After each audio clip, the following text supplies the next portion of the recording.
You are listening to Missed Apex Podcast. We live F1.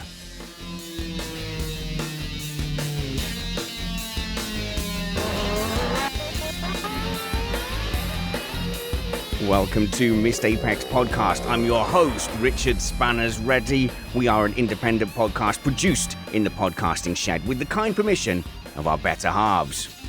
We aim to bring you a race review before your Monday morning commute. We might be wrong, but we're first. I'm also joined by Matt Trumpets. Hello, Matt. How's it going, buddy? It's going well. We've been blizzardified over here in New York. Oh, I bet it's looking beautiful and crisp before suddenly everyone walks on it and ruins it and makes it a sludgy, horrible mess. Yeah, we're right at the crossover between beautiful, pristine snow and mountains of gray sludge with intersection lakes to trap the unwary. That's the weird thing about New York is it is either Arctic, Baltic conditions where magical things happen with giant Christmas trees, or it's so baking hot that the buildings themselves are trying to cook your face. Yeah, we love it for just that reason. Fair enough. If you ever want to escape the New York temperature, let's say on April 30th, why don't you fly here to where I am and have a slightly chilly karting day out with us? Okay, although I am noticing a trend with lots of me tripping over there. Okay, but there may well be, I can't talk about that yet, Matt, and you know Okay, full fair well enough. that I might be coming to America in very early May as well. But for now, if you want to come go-karting with us, we are taking a little trip over to Norfolk near Lowestoft on April 30th. And what I would like is a bunch of people in my inbox with the subject line karting just saying, I'm potentially in. I want to see lots of names in my inbox so that I can go ahead and book that for April 30th. Email me spanners@missedapex.net just to say, ooh, that's interesting, or words to that effect. It looks like it's a little bit out of the way on the map, but actually we don't have to deal with the London traffic of our previous venue. So I'm hoping that we're going to get 50 cars on track. Let's go across to Bedfordshire from someone who I'm sure is going to come karting with us. It's our expert driver man, Bradley Philpot. Hello, Brad. Hey, Spanners, how you doing? Yeah, I'll definitely be at the karting. Is your 2022 F1 fan engine revving yet? Yes, it's this time of year where I always have to go away for work to a very cold place, and I get by looking at testing, looking at car launches, and we're very, very nearly at that point. So I'm looking forward to that. So yeah, you go off and do tire testing, extreme tire testing in cold weather. We always get lots of videos of you sliding around cold hangars or snowbanks. Yeah, I'll be out in the snow testing winter tires, and every time I finish a run, or every time I've got Wi-Fi, I'll be checking my phone and looking at the new cars that are out and checking out the testing times. Awesome. We're also going over to the other side of the world, and we're delighted to have Chester back in the shed joining us from Beijing. Good morning, Chester. Yeah, very, very AM now here. Yeah. Yeah, it's like 4 or 5 in the morning for you, isn't it? Yeah, 4 in the morning. But good evening to you guys. I appreciate you joining us, especially it's a bit of a holiday. Yeah. It is New Year's Eve, I guess, Chinese New Year's Eve for you. Yeah, Chinese New Year, Lunar New Year. So happy Lunar New Year, everyone. Ah, fantastic. And does the car launch season create much fuss over in Beijing? Oh yeah, definitely. Like at least on the internet, like everyone is talking about like the supposedly leaked suspension from Zach Brown's phone and Mercedes like photo.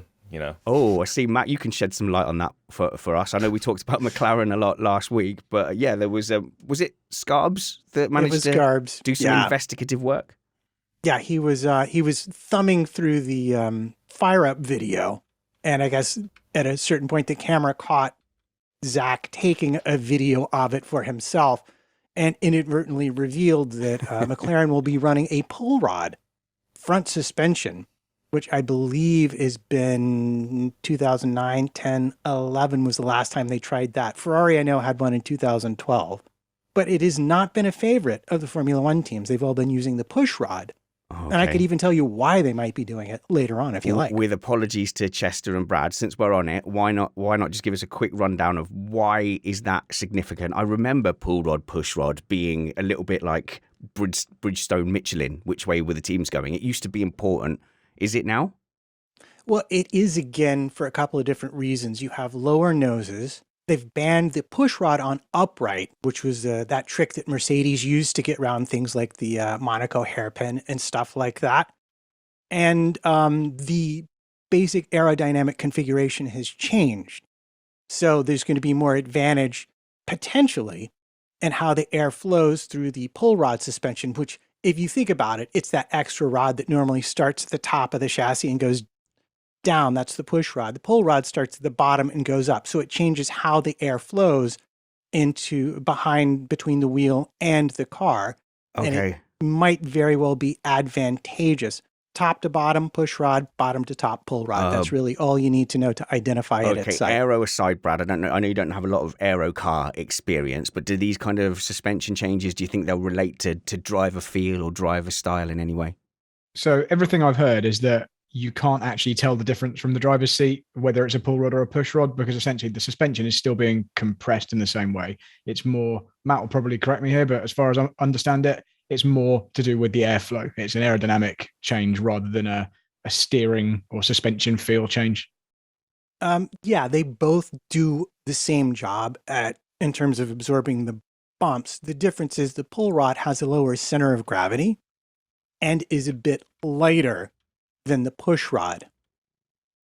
So that would be the lower center of gravity might also be an advantage this season in particular. Okay, so I'm slightly bored of this because I can't understand it and that angers me. But is this going to be a thing where we suddenly see, oh, well, all the pull rod teams are doing really well and all the push rod teams are doing really well? Or is it more horses for courses and it's going to suit, as long as you pick the one that suits your car, you'll be all right? I think as long as you pick the one that suits your car, you'll be all right. But you might see that cars that have chosen a particular design route that includes pull rod doing better than ones that did push, or vice versa. It's hard to say. It won't be a defining thing on its own. All right, let's get into the big dirty news. Big dirty news.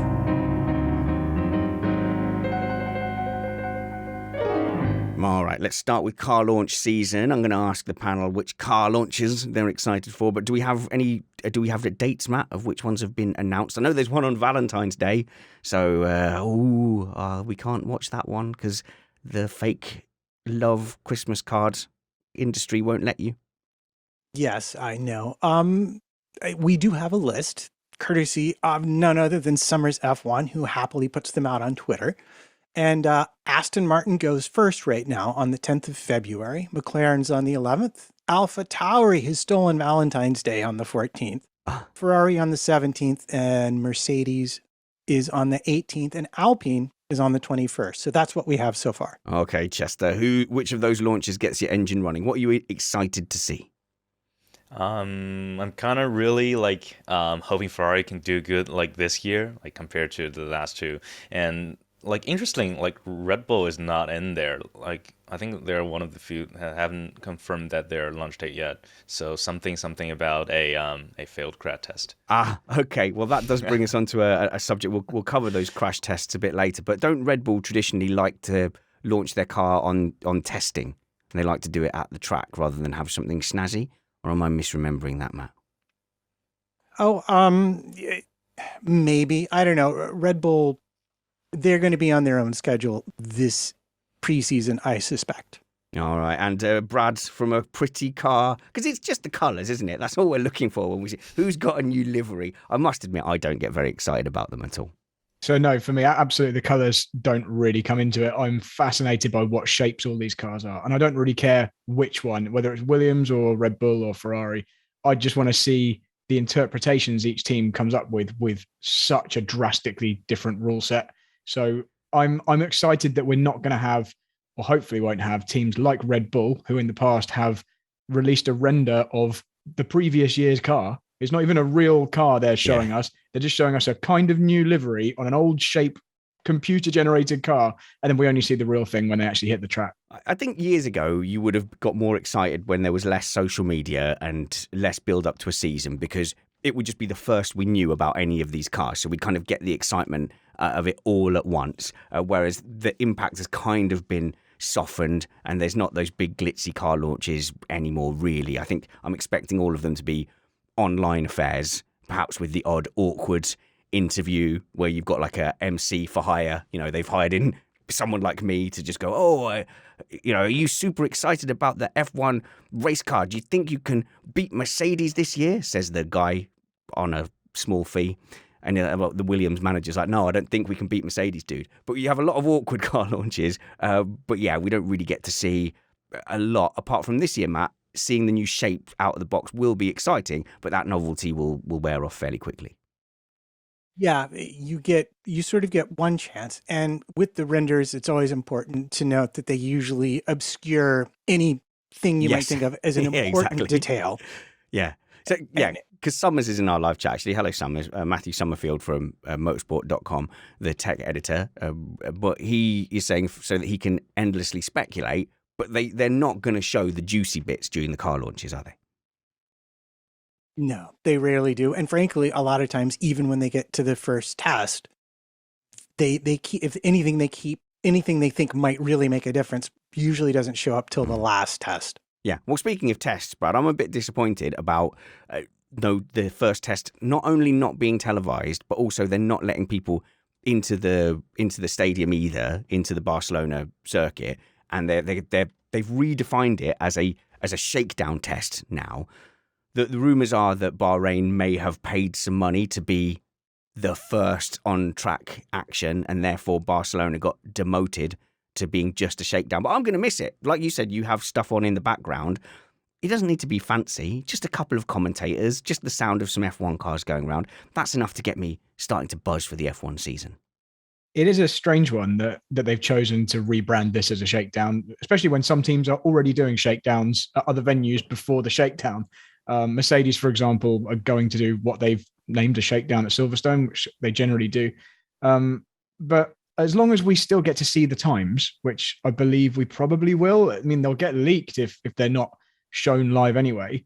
The fact that it's not televised, we never used to get it televised. We never used to get it. We got kind of auto sport updates and it was like text, and I quite enjoyed reading that anyway. So if we get something like that, they used to have like flatbed truck watch, and they talk in great detail about what was going on with the recovery of different vehicles. It was all quite entertaining, so I'm fine with that. Well, you'll be delighted to know there will be media at the circuit, so your live tickers from various sources that you enjoy will be up and running, so you can keep track of the times and who's doing what laps and whose car goes boom and catches on fire.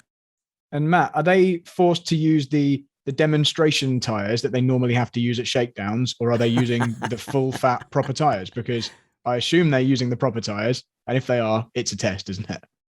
Yeah. I would be surprised if they made them run on the blocks of ice that they use for demonstrations at this.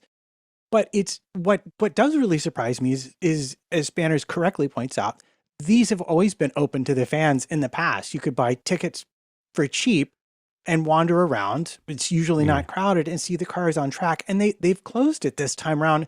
And Ferrari has run their own test, which there's some interesting stuff about that in Fiorano the past week, and it was packed every day with fans. People are desperate to see these cars, and I'm surprised, and I wonder how much it cost Liberty to book this circuit and not let them sell tickets. Well, this is it. They must have got, this is the speculation that they must have got paid from Bahrain and this is, I don't have any inside knowledge on that. Why would I? But that Bahrain have paid for the rights to be the first. And, like in the Middle East, that is not without precedent. That is why we finished the season in Abu Dhabi. And presumably Bahrain is going to become also the first Grand Prix for quite some time. I'd imagine we're going to have season openers in Bahrain for quite some time. The disappointing thing is, and this is rumour, someone tell me if this is true, that the price of the Spanish Grand Prix tickets included entry to testing. And so people have gone and bought tickets and booked hotels because they thought they were going to get to go, and they haven't been able to because the website suddenly changed it to It's a Shakedown. So if anyone's in that position, please email me feedback@missedapex.net so that we can get some more info. Different kind of a shakedown, I suppose. Yeah, a shakedown light. I don't know. Let's go for some more big dirty news. It is very hard to follow news in the off season in general, but there is an increasing hardness this season as the amount of news sources that are willing to just say anything or create a story out of speculation or just pure made up lies and rumor is extraordinarily high this season. It's always been an issue, but there's loads of outlets just chucking out content. And we also have a lot of popular accounts online that have become popular in the last year and now also want to be kind of a news agglomerator as well and are in a rush to be the first to leak the story and be the sensation. And I'll admit here at Missed Apex, we probably had a little phase of trying to do that as well before we realised that it's probably more trouble than it's worth. But it is very hard to tease out what's going on, Matt. Apparently, Chester, you're the one speaking to me pre-show. Apparently, everyone's failed a crash test. Yeah. Yeah, but everyone probably does fail a crash test, right, Chester?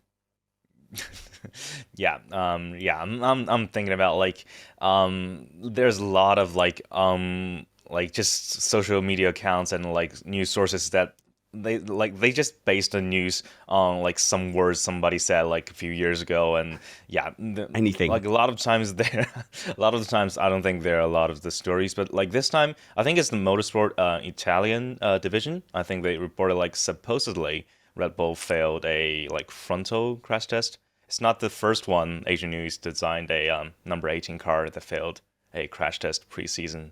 So I don't know. I don't think that this will affect them that much because they got experiences and personnel to update the monocoque and make it success. Yeah, it sounds like failing those tests is just a perfectly normal part of doing business. You fail the test, you adjust the design, and then you take it again. Yeah.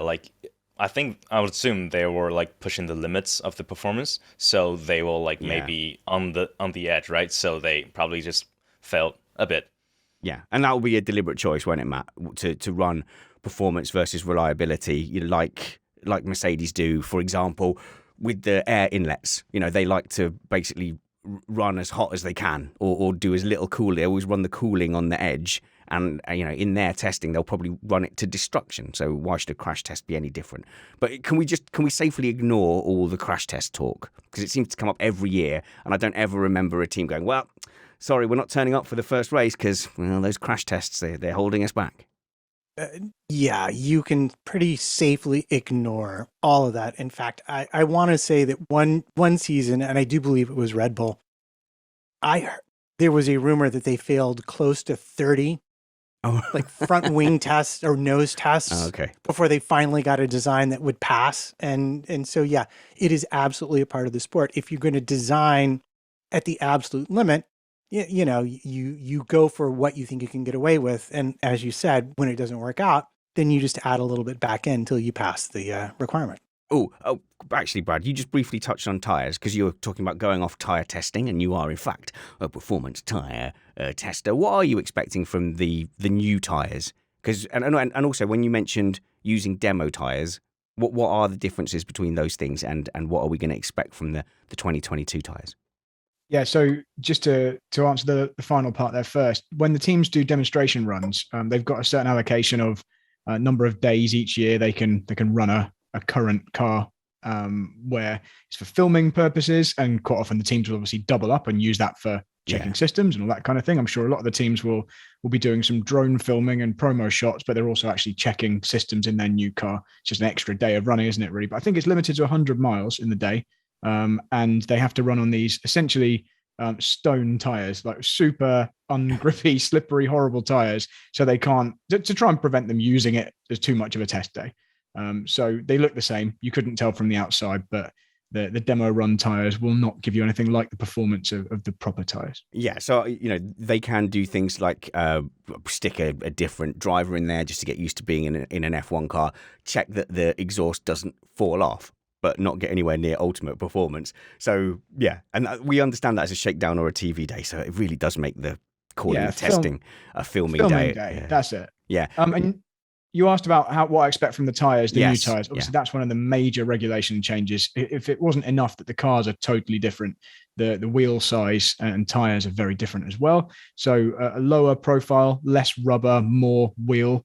And what I'd expect that to feel like, certainly as a driver, subjectively through the steering wheel, the car will feel a bit more direct, a bit more pointy, a little bit more immediate feel. That's the thing you generally feel when you make a sidewall smaller. You feel everything a bit more instantaneously because there's less flex going on through the only part of the car which is actually touching the floor. And obviously, the taller the sidewall, if you can take it to an extreme, think of something like a tractor or a lorry or a van. Obviously, as you turn the steering wheel, there's a lot of twisting going on in the sidewall before the contact patch touching the floor turns itself.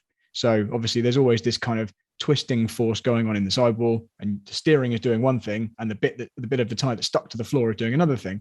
And the less rubber you have there, the smaller the profile, the smaller, the shorter the portion of tire above the wheel and below the wheel, then the less flex and the more direct it's going to feel. It will also, though, mean that you should have a bit more understeer in the slow speed corners because there's less mechanical grip coming from that flex and from the tire squishing around.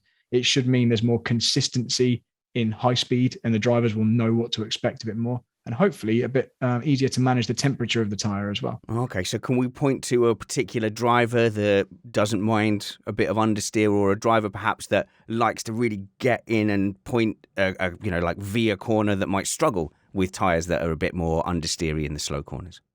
I think in terms of the overall balance of the car, it's going to depend massively on the car itself, because it's not like that change in itself is going to be the thing that defines the handling characteristics of a particular car. Formula One cars are not the first series to go to lower profile tires. If you look at LMP1 or LMP2 or any sports car, really, they've all got this kind of profile of tire. And you don't hear about the LMP1 Le Mans cars being particularly understeer or anything like that. It can all be tuned with the rest of the car setup. It's just in general, compared to the cars we have now, those are going to be the differences. And I wouldn't even hazard a guess at which drivers that's going to benefit or hinder. Well, thank goodness I'm here, because what I'm going to bring up is the fact that Alonso has spent a serious amount of time driving wet cars that already had these size tires. Now, they were Michelin's and not Pirelli's, and the tires are constructed differently. But he, for one, and perhaps not surprising if you follow Alonso, thinks it will benefit him to have these bigger tires and wheels that he's used to from his sports car driving. Oh, yeah, but wait for that to turn into, these tires only suit the British drivers. It's hot. Yeah, it's coming. It's coming. It'll be an excuse at some point. And Brad is really onto something. These tires are very different to what the drivers have been used to, because they're designed to degrade less and to have a much wider thermal window than the previous tires. So they really are going to behave much differently to what they've been on, and it will be a learning curve, I think, for the drivers to figure out how to get the best out of them during their stints. So it'll be interesting for sure to watch. And just as a very brief kind of precursor, we have seen these tires used in the test post-season at Abu Dhabi, and I think the general consensus was that they took a bit longer to warm up, which is exactly what you'd expect, because there's less friction, there's less twisting, there's less heat build up from the tire moving around. So that is what you'd expect, and hopefully that is going to contribute to an easier temperature management once they're up to temperature. So then it will be interesting, Matt, to see if the thermal management has kind of been sorted and it can just be down to tire wear. That might make for more tire tactics that we can follow as viewers. It's very hard to know, he's got no grip because he's out of the thermal window isn't very exciting. But being able to go, but he's on lap 42, so obviously those tires are starting to go. Do you know what I mean, Brad? Like, we can follow that more than out of its thermal window. Yeah, I can imagine for most people watching, certainly any casual viewer, trying to understand that a tire that's actually really new has run out of grip, even though it's got loads of tread. That'd be a really weird thing to think about, because on the road, everyone's used to tires need replacing when they're worn out, not when they get warm. So we thought they were trying to warm the tires up anyway. So you got this conflict of... And now they're too warm.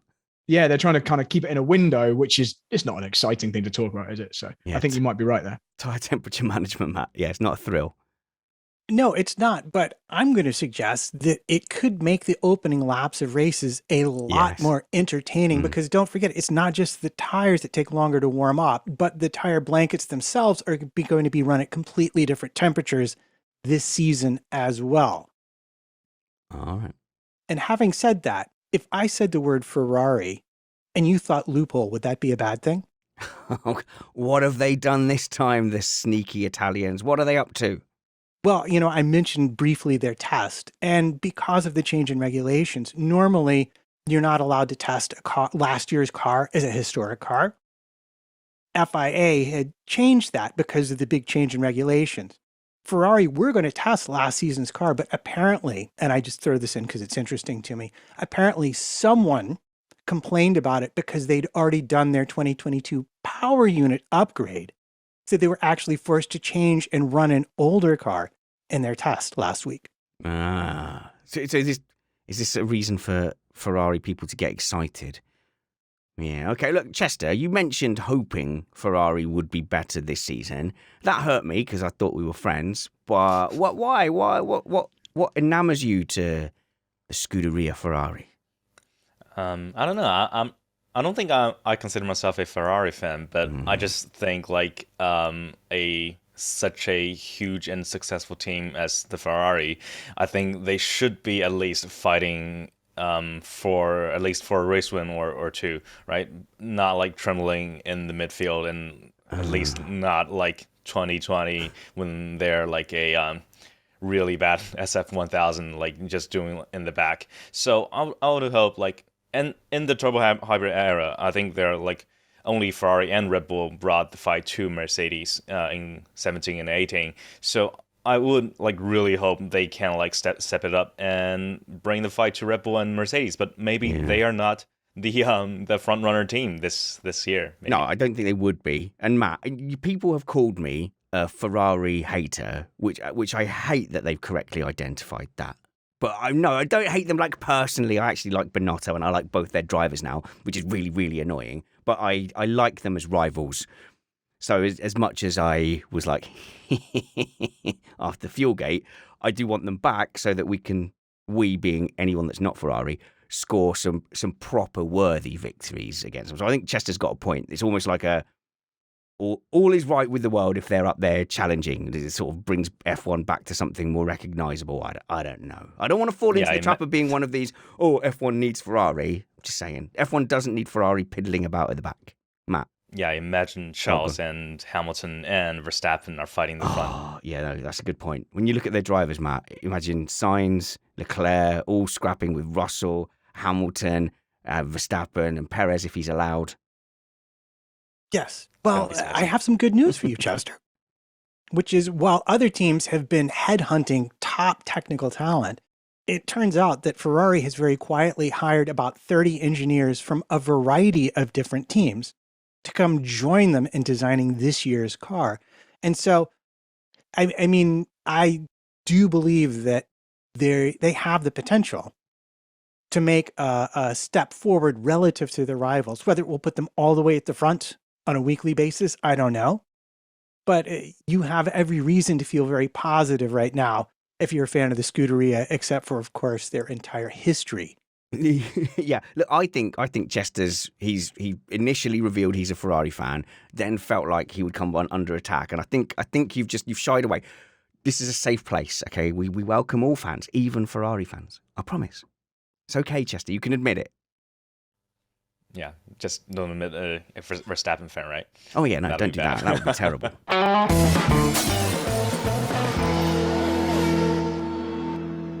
Yeah, looking at the iTunes reviews in the Netherlands, Matt, I don't think we're fantastically popular over there in Dutchland. Really? I can't imagine why that would be. Because I think it's Brad's fault. Between you and me, I think it's definitely Brad's fault. Maybe? Okay. Yeah, but if anyone outside of the Netherlands wants to leave us an iTunes review, it really does help. 5-star reviews. You can criticise Matt's hair all you want, but as long as it's 5 stars. So 5 stars, Matt's got terrible hair is completely fine. 5 stars. How is Matt that old and still breathing? Can he walk and chew gum at the same time? That kind of thing. That's completely fine as long as it's 5 stars, Matt. That's what I... Barely. Yeah, exactly. That will do. But it really does help. It gets us up the charts, which is really, really cool for us. And you can always share this link with your friends. Just share missedapex.net. It's nice and simple. missedapex.net, and that brings you to a homepage where people can look at the audio version, or they can come and see our faces on the video version as well. So just tell your friends, go to missedapex.net for all your F1 stuff.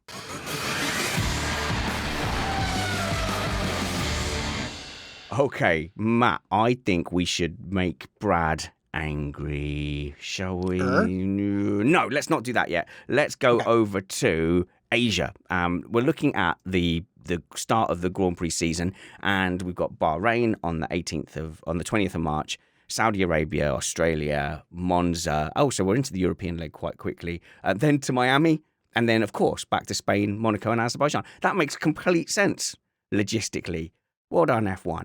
But there has been some track news, which is that Singapore has gotten a new contract for 7 years, but there's no sign of the Chinese Grand Prix, and that irritates me, Chester. We've got the wrong Asian Grand Prix secured. The Singapore Grand Prix did not thrill me at all, apart from looking visually exciting. But the Chinese Grand Prix is genuinely one of the best modern F1 tracks, especially that Sector 1. And it's just such a shame to have not seen it. Why? You tell me, why isn't it coming in 2022? I hold you personally responsible. Yeah, I think something to do with the COVID restrictions. Still. So about the Shanghai circuit, I think it's a really, really fun circuit to drive, to race, but like sometimes the races are hit or miss. Remember the 1000s race? It's like they hyped it up like so badly, and it really fall flat on his face. So yeah, Singapore, I don't really like the circuit either. It's like stop and go, typical like street circuit thing.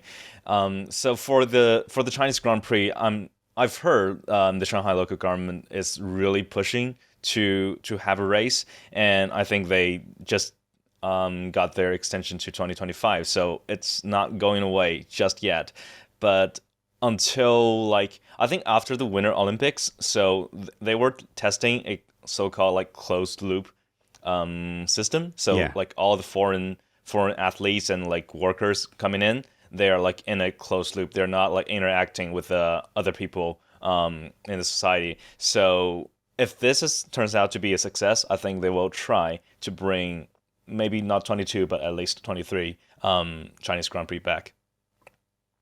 Yeah, I have seen that it's supposed to come back in 2023 as well. And I think their contract runs through 2025. So it's not entirely over yet. Let's hope. Yeah, I mean, it's not as if you would struggle to fill that track. There's no problem. Like if you hold a Chinese Grand Prix, Chinese people want to go and see a Grand Prix. There's an appetite for racing and F1 racing. Yeah, especially like a new Chinese drivers coming in. Oh, yeah. It'll be really sad too if Joe just did 1 year and just never raced in his home country. Yeah, I would like to see like even he's not going to do that good, but at least see him like race in his home country again. So from your part of the world, what Grand Prix would you be tempted to physically go and see? I guess Australia is on the cards. From there is not too far. I mean, well, to me, it's all over. It's still pretty far. It's still pretty far. Yeah. Vietnam, if like it's not an option right now, but that'll be like the other, and also Japanese Grand Prix. I think that's one of the closest, and the circuit it's very good. Japanese Grand Prix, which is on the calendar this season as well, isn't it? Yeah. Yeah. Exactly. So I know we like to criticize the Americans, Matt, for their geography or lack of, but when we were talking about the Miami thing that we weren't meant to leak or even talk about or even whisper, I said to the organizer, allegedly, if we were talking about Miami, I said, I've got family in San Diego. I wonder if that's close by. And I looked on the map, like it could not be further away. It was like a whole continent away. And that's how we look at Asia as well. China and Australia, they must be close to each other. But let's go to Singapore. It's not a track that excites me. It looks spectacular. I'm assuming that it's got some economic viability, and there's the appeal to have it. I don't even know. I don't know if it's well attended. I don't know what the motivation for it being there is, but I don't like the track from a race day point of view. From a visual point of view, watching an onboard, it looks great. Well, I can tell you right now that I believe it surpassed Monaco in terms of business deals done. Oh, Attendance is always 100%, and the parties are massive. And I hear the street food there is not too bad either. I'll bet. So it's become the new jewel in the wallet, has it? Yep. Which, Formula One being a business, a certain amount of business has to happen. All right. Well, we can get rid of the other one then, can't we? Brad, if let's assume that my assertion that all street circuits are rubbish is correct. Why? In fact, get in my head. Why don't I like street circuits? Why, when we go to these tracks, do I Baku, Singapore? Why do I go? Oh. I don't know exactly why you're thinking like that, but I actually do quite like street circuits, but I'll just go along with your view. The reason that some people might not like them is that they sometimes don't look particularly interesting. The corners look quite samey. Having walls very close makes it often harder to go for an overtake. Quite often they're narrower than a non-street circuit, so there's actually not as much room to make an overtake. Monaco is the worst example, obviously. That's the real one you hate. And obviously Monaco is nearly impossible to overtake because it is particularly narrow. Not all street circuits are like that. We've got quite a lot of variation in street circuits in Formula One. When you've got somewhere like Baku or Singapore, you've actually got a similar width to an ordinary track. I don't think it's as much of an issue. But then you do have other problems created by the walls being there. It's not just the room you have. They tend to bounce dust and marbles back onto the track. So you get this accumulation of slippery area near the edges. So it kind of does rule out some of the track for making passes. And I don't know if it was Baku that someone said you can still feel the aero effects like 6-7 seconds down the road because the disturbed air kind of stays within the walls. Matt? I think it was actually Singapore. Oh, was it? When we were talking about qualifying. Remember that year Hamilton ran that amazing lap? And I think they actually used it to publicize the deal. Yeah. Yeah, I think they were talking about 7-8 seconds back. Drivers were still running because this is again gets back to the can we create enough space for a qualifying run? Yeah, as we run out of time. Can I address that miracle lap? Was it 2018 where Lewis Hamilton? 2018. Yeah, he'd been kind of struggling to get anywhere really in that session. As I remember it, I was only listening to it. I watched it back later, but he couldn't. He was struggling to get into Q3, and then suddenly pulls out this lap. And then, okay, I'm a Hamilton fan. Don't come hating, right? But people were going, oh, it's a Senna-esque lap. You know, when Senna was at Monaco going, with every lap, I felt the car more and more, and I reached the ultimate thing. Surely, Matt, the credit has to go to the Mercedes strategists who told him how to treat the tyres exactly. Didn't he get there basically by just not using the tyres at all? He pretty much got out and pushed the car around until he got right before the straight. Then he got in and started just so the tire temperatures, because everyone was, as you correctly, that was a year of the Hypersoft tire, I think, the pink tires. And everyone was just losing performance in the last sector. And he just managed to get the tires inside the sweet spot, kind of like a bullseye inside of a target. There's another sweet spot. And he got it perfectly there for almost the whole lap. And his improvement from his qualifying time was it was miraculous. It was amazing. It was just a feat of driving and engineering that, we were just lucky to see something like that. I'll be honest. Yeah, but Brad, come on, that's got to be down to the strategists and the team picking through that data and spotting that sweet spot means you have to crawl around the lap. That's probably not like Hamilton just finding a genius 7/10 through perfect racing lines and braking points. Yeah, I'm sure as with basically every good performance in motorsport, it's a combination of everyone in the team doing their job properly. Okay, how often? The driver, how often still has to do it. I've seen you take pole by like a minute before, or I don't know. You've taken like massive poles at Nordschleife and you've been on pole by a long, long way. Have you ever had that thing where you just know you found a little engineering secret or a little tire trick, or you had a massive car advantage that people didn't know about, and everyone's hailing you as a genius, and you go, "Yes, it was all me." I'm sure that has happened. I can't think of great specific examples, but yeah, I mean, I did some karting in the last year, in an extremely good team. And I knew, for example, that I definitely had better engines than most of the people on the grid. The car was definitely better set up than most of the grid. And you know that, especially if you jump from a different team into that one and you drive the same, but everything just goes way better and your lap times are better. So I have had those situations where you don't tell everyone that. You just say to everyone that you did a great job. I just did as well as I could, and I ended up being amazed. But what about the nature of those corners as well, Brad? I think it's the first sector in Singapore, it looks okay. Because, I mean, there's street circuits and then there's street circuits. So they have like a little bit of an open bit that they've changed into a chicane. You look at, say, for example, the new Miami layout, and actually it looks like it's in the car park of a stadium rather than, on the way to Tesco's. It's not like the, country streets. You're going past, the Dickinson's house. There's Derek in number 42. It's not that kind of street circuit. Whereas Singapore is probably more genuinely a street layout with 90 degrees. I think that is that 90-degree stop-start nature that kind of makes it go, I'm not interested.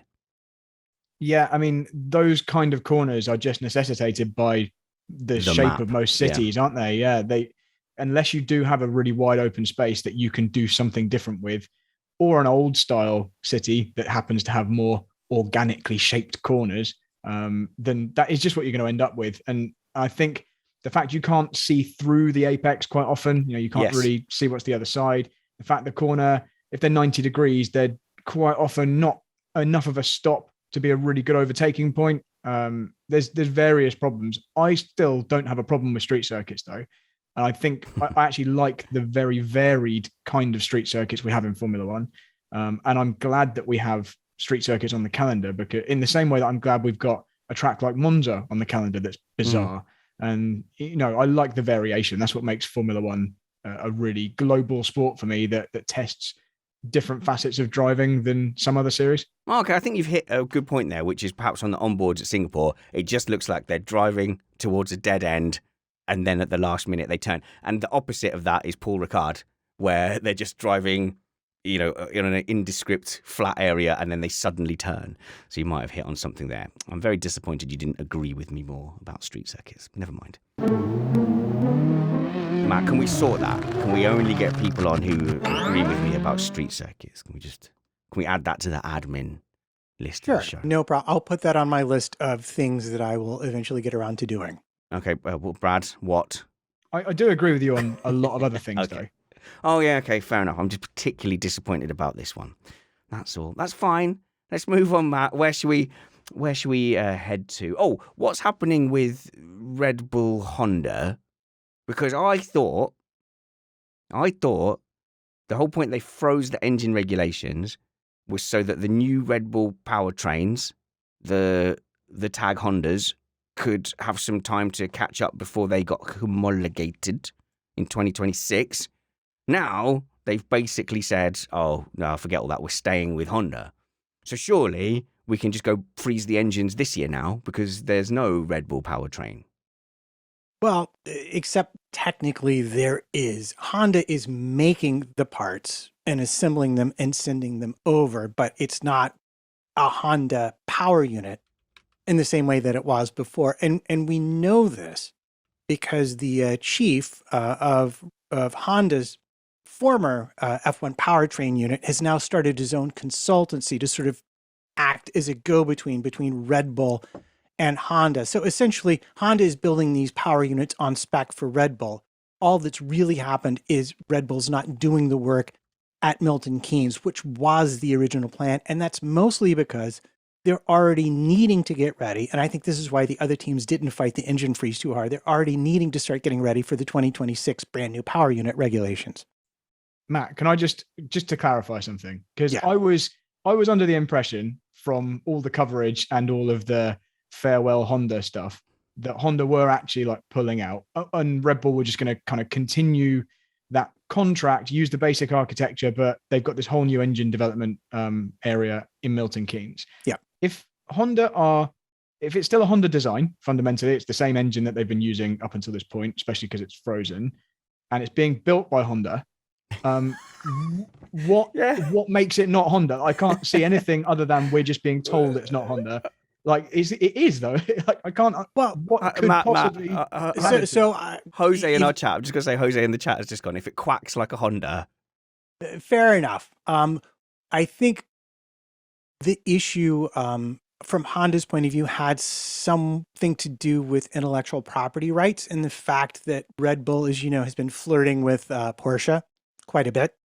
And I think they were concerned about losing control, whether vertently or inadvertently, of some of that if they let the manufacturing happen at Milton Keynes. Do you understand? Am I making my point clearly enough? They're worried that Porsche might snag some of their ideas if they let the manufacturing happen at Milton Keynes, and they preferred to keep it in Japan.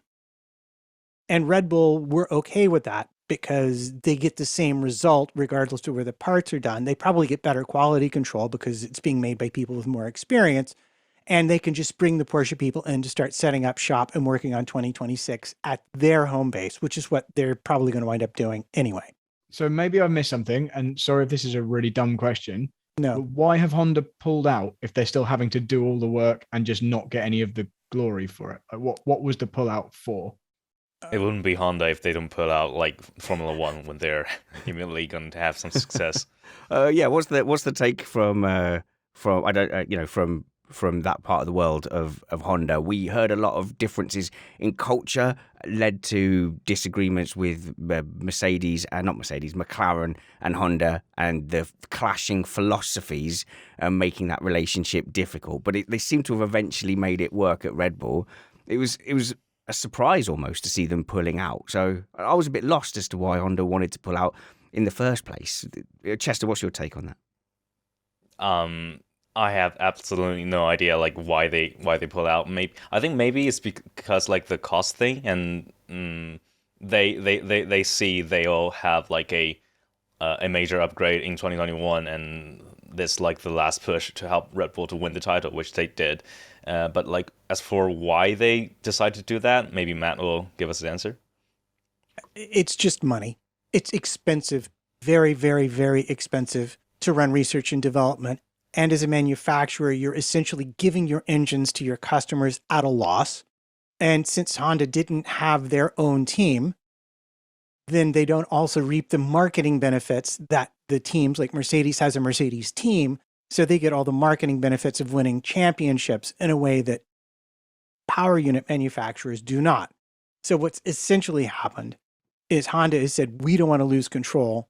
We don't want to spend money. Red Bull said, fine, we'll pay you to make the engines in Japan and ship them to us and AlphaTauri. And everybody thinks that's going to be just grand.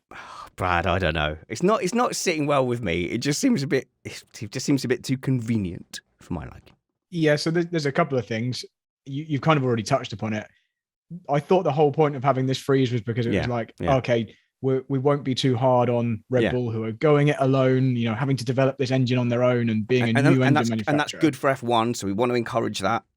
Yeah, they are actually just literally keeping it with the manufacturer. The second thing that I wanted to just ask, again, this is a genuine question. I don't know the answer. If they're now paying for engines, so obviously with being a Honda Works team, they wouldn't have necessarily been paying for the engines. It would have been just part of the deal. Honda are getting the marketing benefit. If Red Bull are now paying for that, how does that affect the cost cap? Does that not really suddenly mean they have a much bigger chunk of their budget? Or is that already taken into account? Was Honda's spend on engines already part of that? Or do engines not count at all? So as a team, I buy a supply of power units for between 15 and 20 million a season. Red Bull is doing that. But there's now Red Bull Power Units, which is a separate company, which is responsible for the development of the power, for the construction and development of the power unit that goes into the Red Bull. Red Bull Power Units, which may not be its actual name, is essentially paying Honda to make that for them. So essentially Red Bull has become the tag Heuer in this situation. But the difference is because Red Bull are still funding it out of their whole corporate structure. Sorry, because it's coming out of like the big Red Bull corporation, not just Red Bull Racing. They are behind the 8 ball relative to Mercedes and Renault and everybody else, and especially in terms of the amount of spend that they would need to make that R&D happen, because Honda's not going to do the research and development. They're happy to build it. They know how to do that, and they can make money at it. They don't want to spend more money chasing more performance. And that's why the engine freeze originally came in, because Red Bull were picking up the financial reins of having their own power units. Okay, so before we leave this, in fact, no, this fits in with what I'm going to do next. Let's fix F1 by changing stuff. That's a super snazzy title for a segment, isn't it? Let's fix F1 by changing stuff. I like that. So I want suggestions from you guys about how to change Formula One. But I want to look at the current engine rules, Matt. I had a epiphany about the engine rules and the fact that you get a penalty for exceeding your 3 engines. So you get a penalty, you're doing something wrong. Is it okay from a sporting point of view to accept that penalty as part of racing, like Mercedes did in Brazil? They deliberately broke a rule, which is you're only allowed to have 3 engines, and they said, no, well, we'll have more. Hardly an uncommon thing. Pretty much every team has exceeded that at some point. But they showed in Brazil, with a really superior fresh engine, they could go absolutely nuts. They could win it from everywhere. So what's to stop them in 2022, periodically, every 3 races, just chucking a new power unit in, going, oh no, 10-second grid penalty, what will we do? As they just breeze past the entire grid. I'll go for you, Chester, first. Would you consider that cheating if Mercedes did that? I mean, like, it's allowed in the rules. So if you take a new power unit, you take the 10 grid penalty and 5 afterwards. So if that's in the rules, I think you can say they're cheating. But like, I think it's against the spirit of the rule, which is like to to be more efficient with the engines and not like have a like dedicated qualifying engine just run one lap and have it blow. So I think it's against the spirit of the rule. But I don't know if are they changing it? Like, so maybe. No. I think if they change it to like have more severe penalties, so it's like between now, if you take a new one, you got 5, and like maybe you get like 10 or 15. So it goes maybe higher. In the middle ground. Yeah. Like, so it goes higher, but not too high. Like you can't like stack it together like the McLaren Honda days. They stack like a 60-70 grid penalties together. Not that. No. That'll be pretty hilarious, yeah. But why? What would stop them from running 7 new engines in the first 7 races, taking their grid penalties, and then just having, 19 races left, 17 races left, where they've just got this pool of relatively fresh engines, and they can just go hunting for the rest of the season and 2013 Red Bull it?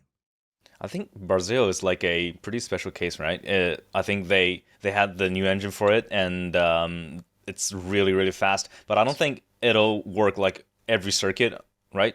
Like some of the circuits are pretty hard to overtake, even if you have like a brand new engine that has like 20, 30 horsepower more of the other engines. Yeah, so you'd have to pick your circuit, Mats. But I think there's some strategists out there now listening, going, "Nice one, Spanners. We'll have that." And tell you what, it's yours. You can have any strategist, you can have that tactic, not you, Ferrari. It's right. So if it's within the current scope of the regulations and you don't violate the cost cap, because it will depend on the contract you have with your power unit supplier. Are you over 4 power units? Are you paying extra for them? Well, now that's a problem. On the other hand, if you've simply paid a lump sum for a season supply, then that's a different thing. But I think if you're a power unit supplier, how you view that is it will cost extra money unless you show us an engine that is no longer functional.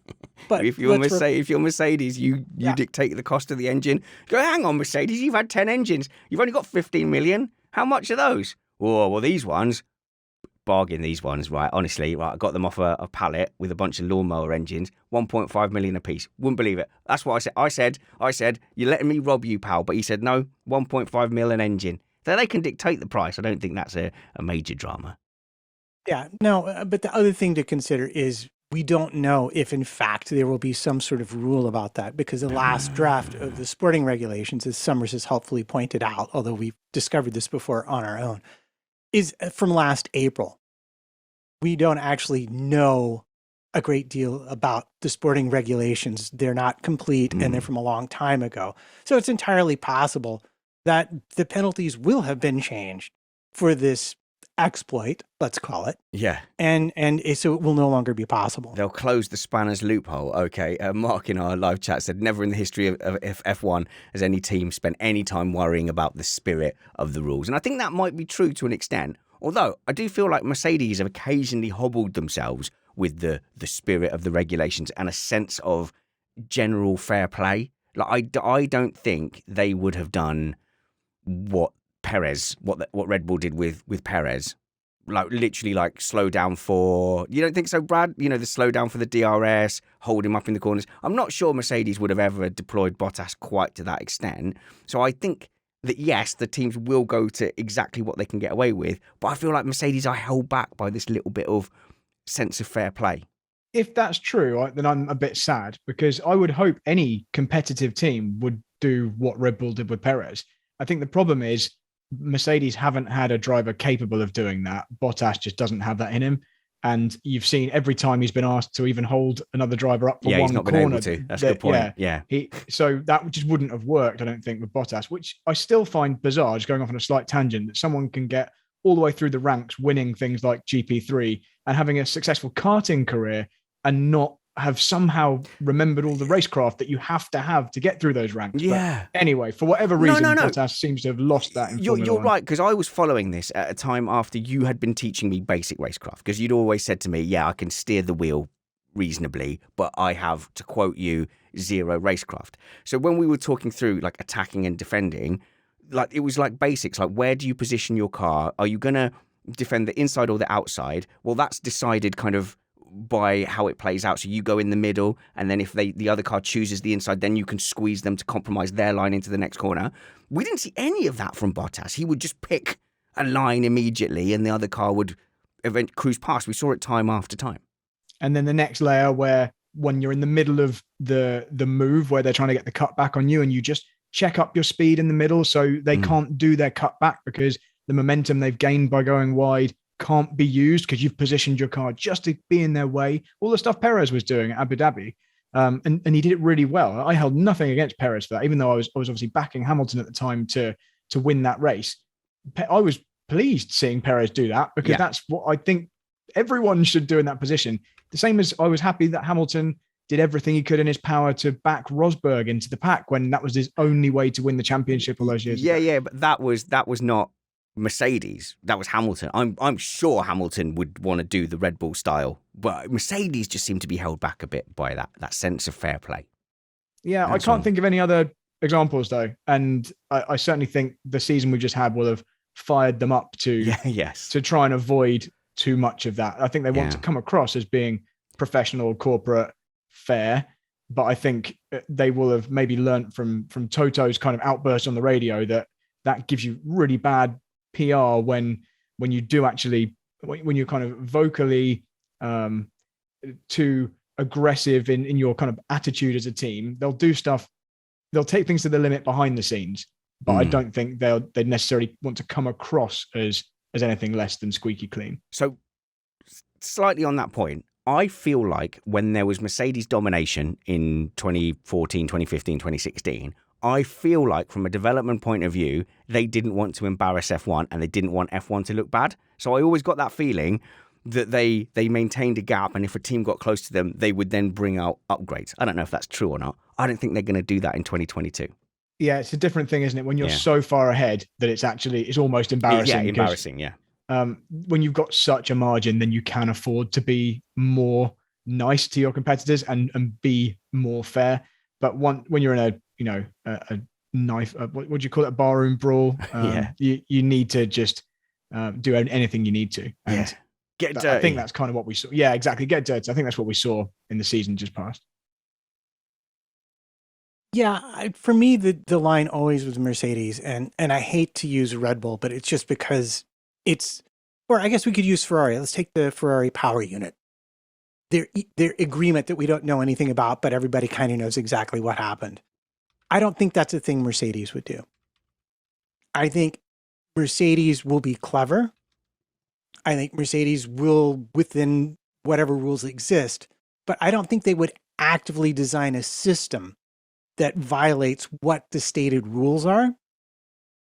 Like, say, they will exploit the gray area, but I think Mercedes as a corporation has a line and an image to protect. And I think you're right about that. Whereas I think other teams will, the question they ask themselves is, will I get caught? And if the answer is there's a less than 50% chance, they're liable to do just exactly that thing. Fair enough. Let's continue with our ways of fixing F1. I think we've got 5-10 minutes left, and then we're going to do another Meet the Panel for you. We did a Twitter Spaces, Matt and I did, which I think went quite well, Matt. I like that. It's a Twitter thing where basically you and I can chat, and then people can ask to also be a listener and talk to us. And we were asking people to suggest stuff. It worked very well. I liked it. Yeah, especially the bit where you ran away at the end and left me to close everything down with no way to actually close it. That was my favorite part. I might not have got all the technicals shaken out. And that was actually part of the reason I did that one, low-key, without telling anyone. I just wanted to see if it worked. But we'll do those publicly. We're also going to do some patron-only ones as well. We have like a patron account that you can follow on Twitter and join us in the spaces. And I'm hoping that we can eventually use those for calling. So we'll keep doing those. Stay posted for information, or why not go and join us over at missedapex.net, and you can see a link to our Patreon page. You can go straight to that if you want by clicking on patreon.com/missedapex and be a patron supporter and get involved in all the fun stuff we do there. So next thing to change in F1. I'm looking around my panel to see who has won. Let's go to Brad. Right, what are you going to change about F1? Okay, so I'm open to being shown why this doesn't work. Okay. But off the top of my head, having thought about it for 24 hours, I would get rid of full safety cars from a fairness point of view. Now, I understand why we have, or why we're told we have full safety car, where the field is entirely bunched up in order to allow clearing up of incidents, to give the marshals the longest possible time without any cars in that area of the track. So I understand that, but I have definitely seen other series where incidents happen and things need clearing up, where safety cars don't exist. And the race is neutralized as we have with the virtual safety car. Everyone has to slow down to a speed at which they're not able to lose control. And they have to just avoid the incident and just drive around it. You know, it's quite rare that there's a crash actually blocking all of the track that needs a lot of tending to. In which case you'd red flag that anyway. Yeah. Exactly. Yeah. So I don't see why in a lot of cases we need to unfairly benefit some cars or penalize other cars when there's an option to keep the gaps the same. Effectively, like even at indoor kart tracks where they have a button that they press when there's a yellow flag and all the karts drop to the same speed. We have, virtual safety cars work. We've got this delta thing nailed now. And even if you need a particular slow zone around the incident, that mini sector could have a lower speed limit. And then the driver could get, could be allowed to use more speed in the next sector to then catch back up to the gap. Yeah. I'm sure this is technologically doable. So that's my suggestion for a rule I think we should change. Well, I mean, okay, let's go to Chester. There's many ways to deal with an incident. I feel like we've had more safety cars in the last few years. Like, I feel like we've had entertainment-based safety cars have increasingly come into play. Yeah, exactly. That's what I'm going to say. It's like, I think the race director for the past few years are like intentionally like having standstill starts and safety cars just to get the audience hyped about the race and not really caring about like the fairness in the race. So I think that's one of the reasons, even though like there are definitely like technologies for them to put in place to make sure it's all fair and similar to the VSC, but I think for the entertainment prospect, they will still try to get as many as possible safety cars in there. Yeah, it's like Matt. They came up with this perfect solution with the VRS, and then instantly realised, well, safety car is more exciting. Well, to an extent, but let's consider that even with the virtual safety car, people gain and lose time. Yeah. It's not, Like they don't maintain perfect distances. Yeah, but it's orders of magnitude more fair than completely bunching. You know, you could have someone who's almost an entire lap down, and they then get to be right back on the back of the leader if they're in second place, for example. Whereas virtual safety car, maybe they'll gain or lose a second here and there. Yeah, so like Imola, where Hamilton should have been just out of it completely, just by that slight quirk of staying on the same lap, and then being the unlapping yourself. Like if we could just get rid of that entirely, there's got to be a better way to solve that. But he was able to unlap himself completely, get to the back of the pack, and then go and fight for points. Obviously, there's a lot of controversy about how to end a safety car, Brad. But yeah, it definitely feels like overkill when it comes to safety cars. There's too many things going on. The unlapping yourselves, the being able to pit, the bunching up. The bunching up on its own would be enough, but there's a lot of odd rules around it as well. Yeah, that's my feeling, and I know people will actually have the opposite thoughts to me on this. Some people will want there to be more of this. The Daytona 24 Hours finished today, and in that race there are lots of safety cars, a real high number of safety cars. If someone spins, it's immediate full course caution. Everyone catches up, and the classes are then allowed to pit. And what happens is you end up with cars who are several laps down, still being in contention for the win at the end of a 24-hour race, because every time there's a safety car, someone at the front of that, who's a lap down but near the front, gets to unlap themselves and get back on the pack. And in fact, a car that was fighting for the win in the final few minutes was 2 laps down when I went to sleep last night. They get that back purely from the safety car. But I don't like that. I don't think that's very pure. I don't think that's very fair. I don't think you should be able to get those laps back. So for entertainment, some people might like it, but it actually diminishes my entertainment. So the time I saw, this is going too far, was when they started talking about, instead of a normal safety car restart, they would grid up after a safety car. And that's when you got going, oh my goodness, not only do they just want more safety cars and we're doing more competition safety cars, but also they want to manufacture a standing start when normal restarts are fine. They're broadly fine. I mean, they're safe.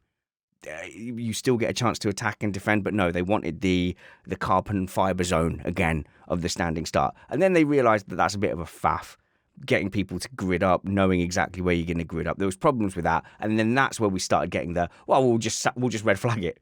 We'll just red flag it, and then we get to start again. And it's gone from rugby to NFL. And no one will get that reference on either side of the pond, but it's gone from a flowing game to a stop-start game. And I think that might be the future. Well, I would actually suggest that from a safety point of view, what happened in Mugello is a very good argument for not having the safety car and the rolling restart the way it is. I think you're better off either with a virtual. That was when, remember, the cars were letting too big gaps and they were speeding up, and then like 7 cars smashed into each other at full speed. Because one person had to slow down because the race hadn't actually restarted yet. That was last year. 2020. That was 2020. Yeah. So from that point of view, I think you have a real point. I think the issue that's immediately going to come up and relative to sports cars is that the Formula One cars just don't like to be driven that slowly. If you do need to bunch the cars up, then you're going to have to red flag the race and bring them in and do a standing start. Okay, we're at the end of the news. We are going to do some Meet the Panel, but before we go, I want you to go and follow Chester on social media. Where should we send people, Chester? Just follow the podcast. It's called 方程式漫谈 if you speak or listen to Mandarin podcast. Okay. So give us a follow, subscribe, and maybe a 5-star review. Just give Missed Apex a 5-star review as well. Oh, okay. That was very magnanimous of you, but we'll try and get a link in the show notes so any Mandarin speakers can go and check you out. And you're on Twitter as well, Chester? Yeah, but I don't really post anything, so I don't see a point following me on Twitter. Maybe, yeah. Okay, well, just give him a vanity follow, guys. Anyway, search for Chester on there. We'll put a link in the show notes, and do follow Brad as well. Brad, are you still on Twitter? You still doing Twitter and stuff? Yeah, occasionally. I'm looking forward to building my following more in the coming season, commenting on the new cars and all that kind of thing. So I'll be giving lots of opinions in the next couple of months before the season starts. Go and follow Brad at Bradley Philpot I thought you were going for Brad these days to be more cool and young sounding. Yeah, so I've changed the name that gets displayed to Brad Philpot, but Twitter won't let me change the actual handle, I don't think. So it's at Bradley Philpot and Brad Philpot on YouTube if you want to check out if you want to learn how to drive the Nürburgring, for example. There's lots of good content on there. And actually, Brad, I'm hoping is going to coach my Missed Apex team, who's entering your Nordschleife iRacing competition on March 12th. Yeah, well remembered. Yeah, 12 hours of the Nürburgring on March the 12th. Yeah, we've got getting on for 60 teams entered now. Not quite. We're about 55. And you guys make up 4 or 5 of those teams. We've got 9, Brad. Don't underplay it. We are entering the amateur phase like the amateur class like a sledgehammer. And by that, I mean we're going to be breaking the barriers and causing... Well, we'll test your safety car theory. I think we're going to make it so you have to throw some safety cars. And you can test yourself against Brad as well, because I'm really hoping you're going to come karting with us on April 30th as well. Yeah, I definitely am. And case in point, there are no safety cars at the Nürburgring Nordschleife, all localized. Wow. Neutralized zones. Oh, right. That's actually pretty surprising. Do come and join Brad, and I'm hoping Matt will fly over, and the likes of Catman and Kyle and Alex Van Geen. Come and race with us in Suffolk. Send me an email. I'm so close to booking it. Just send me an email to spanners@missedapex.net with the subject line karting, and just say like I'm interested, and I want like 30 or 40 of those in my inbox tomorrow afternoon, and I'll go ahead and book that. Follow Matt at MattPT55 and Matt Trumpets on Facebook, and you don't have to mouth it. The reason I'm going to now is so that we can play the game. Comment of the week. I hadn't forgotten. I was doing the whole thing. We're doing Meet the Panel in a minute. We're doing Comment of the Week now. Chester, you're the judge, so make sure you're listening in. Matt, there have been comments in our Patreon live chat. Tell us who the nominees are. All right, we have many nominees today, but I'm going to start with Stuart Neal. Haas do slow-mo filming without a special camera. When we were talking about filming days, of course. Super mean, Chester. I would urge you away from that. That's so mean. Go on. Our friend Mike Stoner says, who likes crash test? Dummies. Mike Stoner did the theme tune for this week, so thank you very much. I've been delighted. We've had like 6 or 7 entries so far, and I'm going to play the ones I like, the strongest ones, and we can all come together and pick one before the beginning of the season. I get like 10 votes though. Next, Matt. I think we're going to go with EJ. All the time you have to leave the pace, talking about Alonso and his sports car tire experience. Okay. And we have 2 more to go. We have Maria Ferrari, Maria Clados. I apologize. Ferrari is like Cruella de Vil, but you have no story without her. I don't like that. They need them. But if they're here, F1 would survive without Ferrari. But if they're here, they may as well participate up the front instead of mucking up the midfield. And last but certainly not least, we have Daz the Gardener with the almost unanswerable question of what is the speed at which Mazepan can't lose control? Hey, maybe he is just pushing to the limits where other drivers aren't. Chester, do we have a winner? I guess I have to give to Mike Stoner, who likes crash test dummies. Comment of the week. Brilliant. Go and follow my panel, please, today. And all the links we've talked about to Chester's podcast, everyone's social media, is in the show notes below, as well as a link to go and support us at patreon.com/missedapex. Be a patron. Come and hang out with us in our Slack group. Get the extra content that's going to start probably in late February onwards. We're going to have 2 patron shows a week. Join in our spaces, and we'll have lots of live stream stuff as well, and you'll be the first to know about Missed Apex events. Now, where we're going next is into my shed, where I want you to meet my panel on a more individual basis. I put it at the end of the shows because we might stray away from Formula One almost immediately. So I've sat down with my crew one-on-one, got personal, and just a bit nosy. And the next one is coming up now.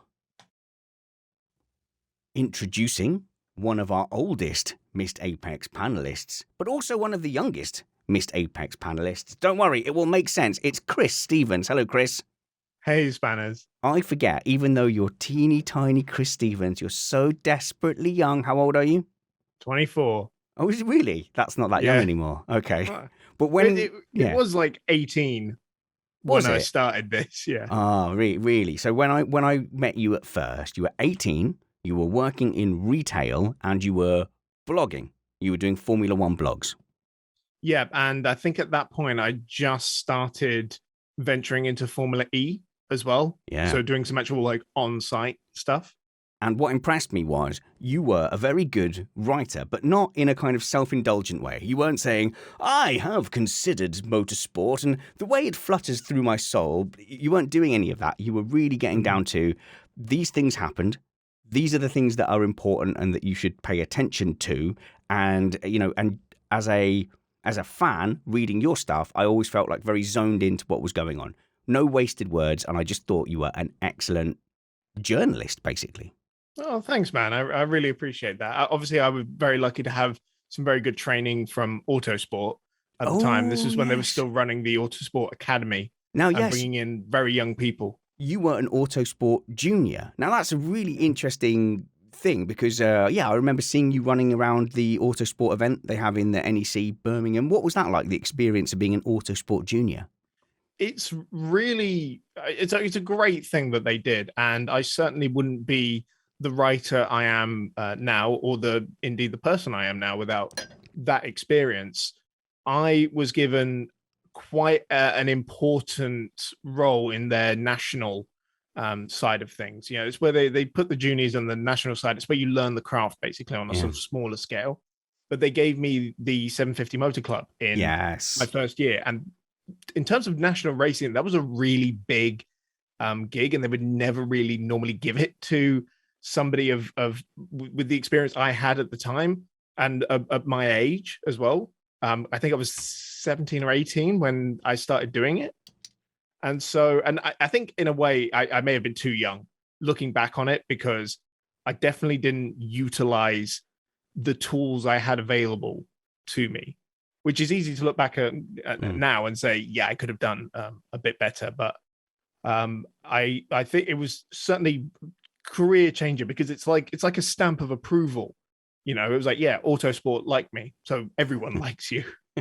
Yeah, well, actually, your maths is wrong. You were 17 when you first started doing stuff with Missed Apex podcast. Oh, wow. Yeah, because I remember you getting accepted to the Autosport Junior program. But I don't know, what was it like in those early days jumping on board? Because when I said you were one of our youngest panelists, actually, I'm trying to think of any of the panel that were on before you. It's only Matt and Chris Catman Turner. Yeah. And then you're the next longest serving mapper. Yeah, proper OG mapper. Because in those times as well, I was producing some stuff as well. Which you don't bother your ass anymore. No, downscaled a little bit since then. But like, I stood in for you a couple of times on the main show. Yeah, and I forget. Look, this is one of the strengths of Missed Apex podcast. I've always felt like, we have a rotating panel, so we can have someone drop out and have someone come back in. And actually, Matt has been so steady for the last couple of years that people forget probably that you were standing in as the second chair. You were the Matt Trumpets on many occasions. Yeah, I think we can thank COVID a little bit for his steadiness. Yeah. Unfortunately, and he's become just part of the stable. Of course, he's just part of the furniture. And I love what he does, and I loved doing the role that he does as well. And obviously, I'm always so keen to contribute more to the show. I'm really looking forward to Sunday when we get to do our season review.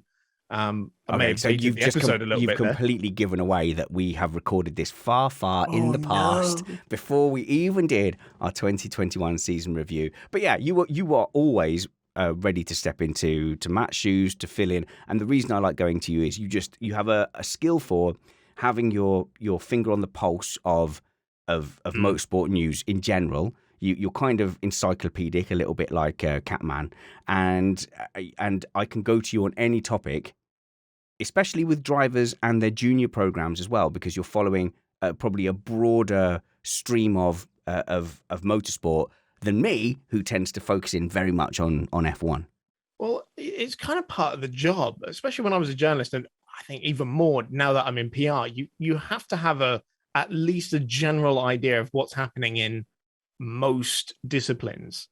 I do have a gap in the knowledge. Everyone does, like rallying. If you ask me what on earth is happening in rallying, I couldn't possibly tell you. But it's about keeping on top of not just what's happening in Formula One, what's happening in the junior Formula, what's happening in the World Endurance Championship and sports car racing in general, because it has a huge impact on the rest of motorsport. And, my job in PR at the minute, we work in single seaters, we work in endurance, we work in Formula E, we work in so many different disciplines. You have to know what you're talking about. And the limit, it doesn't just stop at, oh, this is who's winning races and this is who's doing well. The sheer level of knowledge at a political level that you have to have is really, really important, because motorsport is a sport for 2 hours, maybe on a Sunday afternoon. The rest of the time, it is politics. Yeah, and a lot of the time when we're having conversations, that politics and that knowledge helps you put things into context. And actually, for someone so little and tiny and young like you do give us a lot of context, which is why I'm always happy for you to play the Matt role. And actually, with Matt, I do have to bully him occasionally to take holiday, because he is that passionate. He loves being on Missed Apex so much and does a lot of the prep and the production as well. But yeah, I have to literally I have to dob him in on his wife and say, I've told Matt he can have that week off to go and do that thing. And but your PR schedule hasn't been the best for us. I'm hoping that in 2022 you will be able to jump in, because like Matt, I can just bounce anything off you and I know it's going to come back. Yeah, 2022 is going to be quite a big year for me. I've got a big shift going on that hopefully I can talk more about at a later date. But I do hope it means I have some more time for this kind of thing. It had better, because I always threaten Matt when he's going on about tires or whatever, or engine modes. I'm like, okay, do you know what? I could replace you with Chris or Kyle at a moment's notice. But let's talk more about Chris the person. Things I like about you. No, let's start with things I dislike about you. You are far too tactile. I'm a very hands-off kind of person, but you always come in for a big hug, and that makes me incredibly uncomfortable, but also loved. I'm a hugger. I can't help it. But you are a very jolly person. Whenever we have socialized, you always throw yourself into those events, especially the Missed Apex karting events. I just love seeing you grow into the character of Mr. Missed Apex Comms. Yeah, I loved it. Honestly, the one we did at Buckmore Park in 2019, that was a highlight of my year. Oh, that was the last one. Oh, that was the latest one. I've tried. At some point, we were talking about doing 4 of those in a year, one per sort of still want to season. do it. I still want to do it. Well, we did do 3 in 2019, to be fair. We did 3. Including the esports thing as well. No, we did 3 karting events. We may have only had commentary for 2 of them, but yeah, that was the plan. And in 2020, I had to cancel 2 because everyone was like, "Oh, COVID, yeah, that'll pass. So let's book another one." Then it was so difficult issuing refunds for the second one that it put me off booking any again, which was probably the right idea. But yeah, I mean, you are a proper fixture of those events because you're voicing them. So I think a lot of people, when they think of the Missed Apex karting, it's your voice that is ringing around in their memory. Yeah, I hope so. I really enjoy doing them. And again, this is just an effect of the experience you have.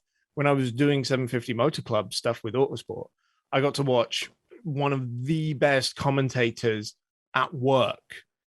It's one thing to listen to a commentator. It's one thing to actually watch them do the job, because what you don't see behind the mic is them flicking between notes, looking at one screen, looking at the other, especially with big things where you can't memorize 150 names. Yeah, I mean, I was talking to Jonathan Simon, doing a similar thing like this. Obviously, he's been doing some Super Cup and some esports stuff, and his big thing was, I wish people could see the work behind what's coming across on the mic. Yeah, it's a lot of research as well before the fact, and maybe during the Missed Apex iRacing F3 championship that we do, you can sometimes hear me ruffle my notes a little bit and scrunching up little bits of paper. Yeah, and we put a lot of effort in. Our video guy puts together like track guides and livery guides and all these kind of things for the commentators to use. So that was meant to be things I don't like about Chris. Fine, it descended into compliments. But something I do really, really admire about you is watching you from a kid working in retail to eat food, and then really making that kind of bold move. Well, it was a steady couple of years of really pushing to do autosport, journalism, blogging, and then finally just to make that leap into PR. And you're living your dream, basically. You are working, and living and breathing motorsport. It's very surreal. It's all I've ever wanted since I was like 13 years old, and I became so enamored with motor racing. I knew I had to build my career around it because it was such a significant part of my life. Yeah. I'm so lucky to have actually been able to do that because I'm not good at anything else. Like, I don't really have skills outside of motor racing. No, you're not attractive or funny. You're not fast in a car, so... But what about your day-to-day now? I mean, you work closely with a lot of professional drivers. That I'm not asking you to name names, but drivers we've all heard of, been in and around paddocks, particularly in Formula E and Formula 2, in F2. That's got to be so cool to have your finger on the pulse right there. Yeah, the Formula E one was really big. That was when I was a journalist, and at one point I was doing about half the races, because that's all the budget I could really, afford. I wasn't. Wait. So you had to finance your own trips to Formula E. So every flight, every hotel, every meal was all coming out of my own pocket. That you'd paid for by selling cheap fashion items. Yeah, to people. Yeah, by working at Top Man, it was. And the occasional shift at a Top Shop. Yeah, and see when you read a lot of those reports and blogs from motorsport events. That's worth remembering that some people are paying for that from like waiter money or waitress money. Yeah, when you get a really good story, the Albon thing really springs to mind because it was when Albon was supposed to be driving in Formula E. We were there at the first day of testing, and he hasn't driven the car at all. And then suddenly it's because he's going to Toro Rosso to go and do Formula One. And that is a classic thing of you need to be on site to pick up the information and to create a cohesive opinion on things that are happening. And so when you eventually write your article about that, no one sees the blood, sweat, and tears that you put in just to be in that place at that time, because I'd probably saved up so much money for months and tried to pick up extra shifts wherever possible at a job I really, really didn't like. Anyone who's worked in retail knows it can be really horrible. And mine was no exception. I'm not looking for sympathy, but it's just a fact. I'm really glad I'm not working in retail now during COVID times. That's like a whole nother level of difficult. In a way, I had it pretty easy, and the stuff in working in the paddocks come down a little bit since I moved into PR, but in a way that was a bit of a relief because I was kind of overworking myself a lot, and suddenly just doing things I can relax a little bit now was a big relief. Well, this is it. A lot of people who chase those kind of dreams end up working essentially two jobs and suffering a financial penalty, which is why so often the people in the coveted positions are people of means and privilege, because they can afford to A, not earn money, B, pay for the flights and accommodation and such like. Whereas for someone like you to do it, you had to really sell your soul for a very small amount of money, which you instantly gave up to go and follow motorsport around the world, which is why I very much admire you, and which is why I get very upset when some established journalists say, well, you just have to get out there and do it, because it's not so easy. You have to push yourself to breaking point. And even then, there was people leapfrogging you all the time for the top positions. I guess you could say that would be a way of putting it. The correct exact way of putting it that happened. Well, I got really lucky with Formula E though, to be fair. Like the fact that something just kind of popped into existence and was just desperate for attention, really. And I gave it to them. So I was able to sort of work my way in at quite an early stage to the point, a point where not a lot of people were interested in it. And so, putting my flag in there quite early was a big advantage because they remember things like that. Yeah. And I think, had you not done all that, you wouldn't necessarily be where you are now, having a proper career, making your way in PR. Before we go, tell me some things about your job that other people might not necessarily understand. Because as far as I'm concerned, your job in PR is occasionally tweeting things, which doesn't seem so hard. What are some PR misconceptions? Yeah, so I think one big misconception about PR is that we're always here to hide the truth, which is not always the case. We're here to put a positive spin on things, but at the end of the day, we are the ones connecting the team and the drivers or a championship to the media and to the fans, and trying to communicate the best things in a really nice, fun way, because the access to the main characters in motorsport is so limited. Because when you see them on TV, we have things like the grid walk, which is amazing, but then that lasts for 10 minutes, and then after that their faces are covered up by their helmets, they're cocooned in a carbon fiber shell, and then they go around in circles for 2 hours. Where do you see the drivers at any point? That for me is a really big part of what I want to try and do in PR, which is just get access to people who don't otherwise have it. And when you see things like Mazepin and his door joke with Gunther Steiner, do you not asking you to comment on that particular exact PR thing, but you must see these PR things all the time where you go, oh, come on, guys, that's lame, or I wish I'd have thought of that. Oh, more often than not, it's the latter. You're always going like, oh, man, that's a really good idea. Can you, off the top of your head, can you think of just like a really good motorsport PR move where you've gone, oh, those guys, well done? Oh man, there's so many. I mean, I think honestly, this is probably a bit of a cop out, but the Drive to Survive thing is the best thing that Formula One has done, other than creating a video game. But no, do you know what? Even better than that.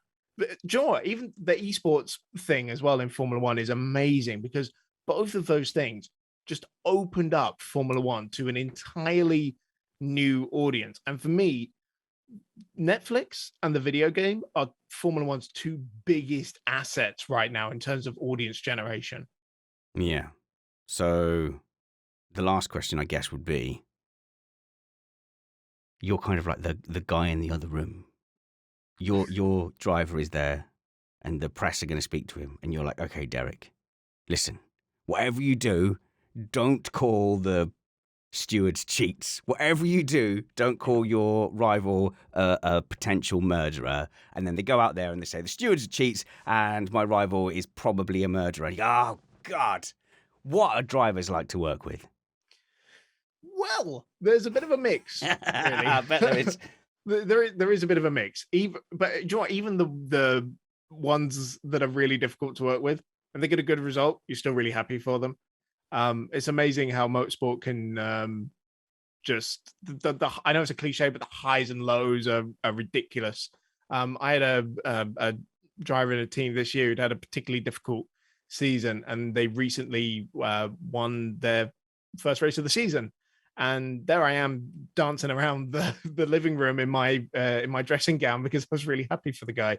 But you do get a good mix. You get drivers who are sort of uncommunicative, and you ask them to do something, they don't do it. And this is where the difference between working on site and working off site becomes really, really apparent. Because when you're working on site, you can argue with them a bit more. Okay. When you are not working on site, you don't get to build that rapport with them. You don't get to learn how to get them to do things. You don't learn their specific sort of the little nuances and their little systems that you have to get them, to get them to do. And other drivers are just they're so well tuned, either just quite naturally or because they've had quite extensive training. Yeah. So do you want George Russell or Kimi Räikkönen? You want I guess you want George Russell. You want the Russell, yeah. Okay, yeah. good. Oh, yeah. Young, attractive, and good at PR, and and he's successful as well. That's just the big bonus. And finally, which driver was the biggest turnip? No, don't answer that. Instead, I'll say thank you very much, Chris Stevens. Follow him at Chris on Racing. Thanks for dropping into the shed, and I assume because you know no other state of being, you will continue with Missed Apex in 2022. Oh, yes.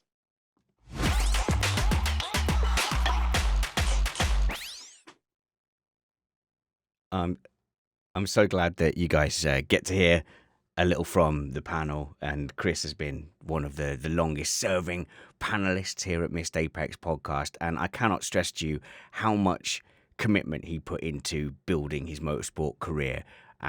First pursuing journalism, paying his own way around the world, and he would have been in company with people who had connections and resources. He had none of that stuff, and he just kept going. And don't get me wrong, he drives me absolutely nuts because, like all young people, he's kind of stupid.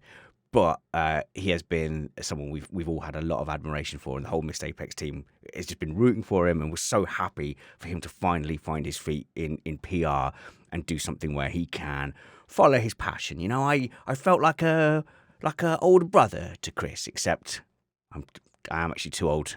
More like a handsome young uncle.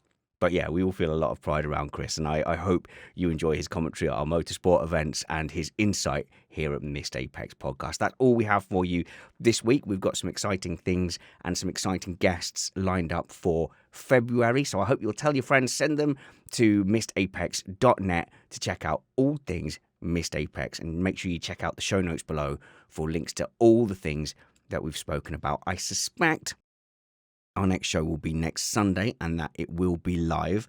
But wherever we see you next, work hard, be kind, and have fun. This was Missed Apex.